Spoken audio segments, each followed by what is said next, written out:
প্রতিবারই তো তুমি শ্বশুর বাড়ি থেকে এখানে আসো, তাই এর আগে তো কোনোদিন বাবার খাবার দেওয়া নিয়ে এত মাথা ব্যথা দেখিনি তোমার। কি আশ্চর্য বাবা, তোমাকে যত্ন করে ভালোবেসে একটু খাওয়াতে চেয়েছি, সেটাতেও আমার দোষ। পিকলুকে ডাকতে হচ্ছে, পিকলুকে এই কথাটা এক্ষুনি জানাতে হচ্ছে, এবং শিরিনকেও ডাকবো আমি, শিরিনকে ডাকবো।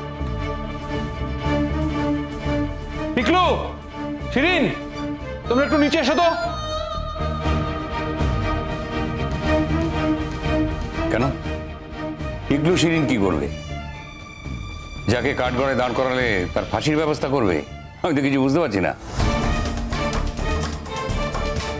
না, একটা কথা তো বুঝতে হবে, এটা তো সত্যি যে ও দুপুরবেলা আমাদের রান্না করে দিয়েছিল, আমরা সেটা মুখে দিতে পারিনি। এখন তোমার জন্য আবার নতুন করে রান্না করে দিয়েছে এবং সেটা তোমার খেতে ভালো লাগছে। স্ট্রেঞ্জ, মানে দুটো তো একসঙ্গে হতে পারে না। আর অত্যন্ত খারাপ খাবার আর একটা অত্যন্ত ভালো খাবার, তাই না? ব্যাপারটা কি হয়েছে মা? কিছু খাবার আলাদা করে রাখা আছে বাবা, তুমি যদি বলো তাহলে আমরা তুলে নিয়ে আসতে পারি, তাই তো সোহাগ? হ্যাঁ তাই তো। আমি তোমাদেরকে একটাই কথা বলবো, দেখো তোমরা সবাই আমার থেকে বড়, আমি তোমাদের কাউকে অসম্মান করতে চাই না, তাই যে ব্যাপারটা ঘটে গেছে তার মধ্যে থেকো না। ধরে নাও না যে আমি রান্নাটা খারাপ করেছিলাম, আর এখন রান্নায় মন দিয়েছি তাই রান্নাটা ভালো হয়েছে। আর জেঠুমনির ভালো লাগছে তার কারণ আমি রান্নাটা করেছি বলে। দেখো তোমরা এগোলে আমাকেও এগোতে হবে।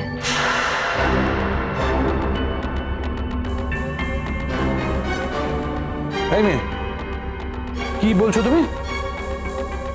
আমরা এগোলে কি? এগোবে মানে এটা কি? না না, পরিষ্কার করে কথা বলো, এগোবে মানে এটা কি? কি কি সব কথা বলছে, আমি তোর ভাষাই বুঝতে পারছি না। না না, ও কত দূর এগোবে, কি এগোবে দেখি না, কি এগোতে পারে। এই মিঠি, দুপুরবেলা আমরা তো কোনো খাবার মুখে দিতে পারিনি, সেই খাবারগুলো তো রয়েছে, যা গিয়ে নিয়ে আস, যা। হ্যাঁ হ্যাঁ, ও সব পারে। এই সোহাগ, চলো তো আমরা খাবারগুলো নিয়ে আসি। আর সেসব এনে আর কি করবে বলো? তুমি কি ভয় পাচ্ছ নাকি? ওর কথায় ভয় পেয়ে গেলে? আর এনে কি হবে মানে? আনতে হবে এবং এনে যা যা করা সেগুলো করতে হবে। বাবাকে দেখতে হবে যে এই রান্না আর ওই রান্নার মধ্যে এত আকাশ পাতাল তফাৎ কিভাবে হলো। ছাড়ো না মিঠি, সব বাদ দাও না মাম্মা, সবসময় বাদ দেওয়া যাবে না। এইটুকু একটা মেয়ে আমাদের মাথার উপর চড়ে নাচবে, আমাদেরকে যখন যা ইচ্ছে তাই কথা শোনাবে, আমরা কেন চুপ করে শুনবো বলো তো? শুধু বাবা আছে তাই, বাবার সম্মান রক্ষার জন্য। এটা তো হতে পারে না। চলো সোহাগ। কি হয়েছে আবার? দেখ অবস্থা দেখ, দাদা এখন খাচ্ছে, উনি আবার রান্না করেছে, দাদা খেয়ে প্রচন্ড প্রশংসা করছেন, দারুণ হয়েছে। জেঠুমনি যে ভালো বলবে এটাই তো স্বাভাবিক, এর মধ্যে তো অস্বাভাবিক কিছু নয়। না রে, সত্যি সত্যি ভালো রান্না হয়েছে। তো জেঠিমাকে জিজ্ঞেস কর, কি বৌদি বলো না, ভালো হয়েছে না? হ্যাঁ, রান্না তো ভালোই হয়েছে। না তোরা কেউ খেতে পারিসনি, কিন্তু এই রান্না খেয়ে তো কেউ খারাপ বলবে না, বরং ভালো হয়েছে, মানে বেশ ভালো হয়েছে। কিরে গুট্টি, কি ব্যাপার বলতো? মানে তখন রান্নাগুলো এরকম ছিল, খাওয়া যাচ্ছিল না, তিতো ছিল, ঝাল ছিল, এখন আবার এরকম রান্না করলি? শুনলাম তোমারও খেতে খুব কষ্ট হয়েছে। আজ একটুখানি মানে আমার শুধু না, সবারই কষ্ট হয়েছে। আসলে তখনকার রান্নাগুলো তো ঠিক রান্না হয়নি, তবে তারপর ওই অনলাইনে অর্ডার করে খেয়েছি, সেই খাবারগুলো খুব ভালো ছিল। কিন্তু বুদ্ধি যে আবার এত ভালো রান্না করবে জানলে আমি তোর হাতে রান্নাই খেতাম। আরে তুমি বুঝতে পারছো না কেন? এটা অন্য কোনো ব্যাপার নয়। এটা নয় যে ও খারাপ রান্না করেছে, ও ইচ্ছে করে ওটা করেছে। এত ভালো রান্না করেছে, দাদা বৌদি খাচ্ছে। যাতে আমরা খেতে না পারি, যাতে আমাদের হ্যারাসমেন্ট হয়, খিদের মুখে আমরা অভুক্ত থাকি, সেই জন্য এসব করেছে ইচ্ছাকৃতভাবে। হ্যাঁ, বুঝতে পারছো না?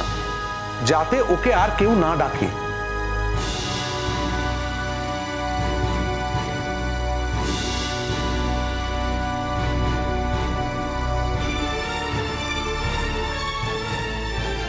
আমি না বুঝতে পারি না, সোহাগকেও বলি হারিয়ে যায়। কেন বেছে বেছে ওকে রান্না শেখাতে গেছে? কেন? আরে ও তো সারা জীবনের জন্য এখানে আসেনি, তো টেম্পোরারি কটা দিনের জন্য। ওকে এত রান্না শেখাবার কি আছে আমি বুঝতে পারছি না। আরে কদিন বাদেই তো ও চলে যাবে।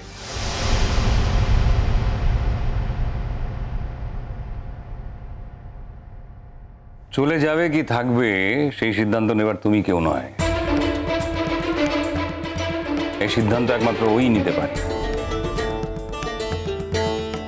তোমার তো আইন কানুন সম্পর্কে কিছু জানা নেই দেখছি। এখন যদি স্বামী স্ত্রীর মধ্যে ডিভোর্স হয়ে যায়, তাহলে স্ত্রী চাইলে শ্বশুর বাড়িতেই থাকতে পারে, এটা তার আইনত অধিকার। কিছুই তো জানো না দেখছি আইনের। জানি আমি, আমার খুব ভালো করে জানা আছে দাদা। আমি জানি ওর নিজের অধিকারের পূর্ণ সদ্ব্যবহার করবে। অন্য কোনো মেয়ে হলে তার যদি এতটুকুনি আত্মসম্মান থাকতো, তাহলে এত অপমানের পর মুখ বুঝে এখান থেকে চলে যেত। মুখে সে যাই বলুক না কেন, কিন্তু ও যাবে না, ও থাকবে, এখানে পড়ে থাকবে। আজকে আমি সবার সামনে এটা অ্যানাউন্স করে দিলাম।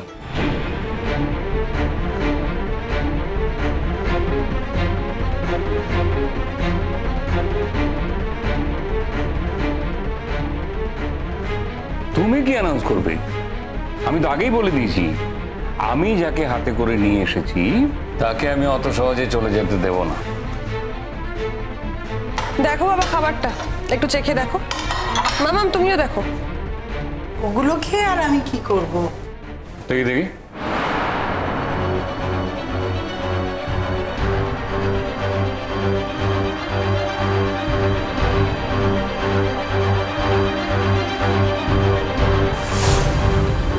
কি কেমন লাগলো এবার বলো? দুপুর বেলা এক পেট খিদে নিয়ে আমরা খেতে বসেছি, সেই সময় এই খাবার। এতগুলো খাবার নষ্ট করার অধিকার ওকে কে দিয়েছে? আর যদি সেই রকম খাবারই তৈরি হয়, তাহলে এখনো ভালো রান্না করলো কি করে আলাদাভাবে তোমার জন্য? আমি খারাপ খাবার রান্না করিনি।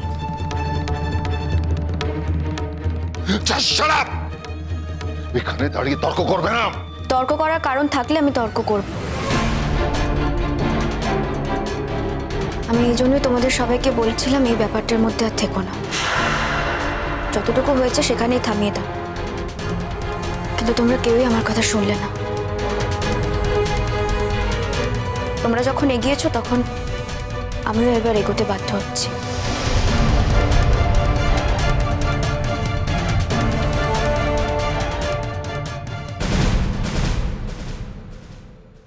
কি হয়েছে রে মা?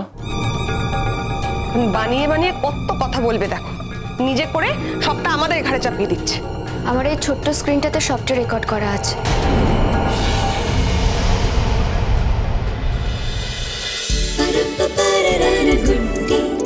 गुड्डी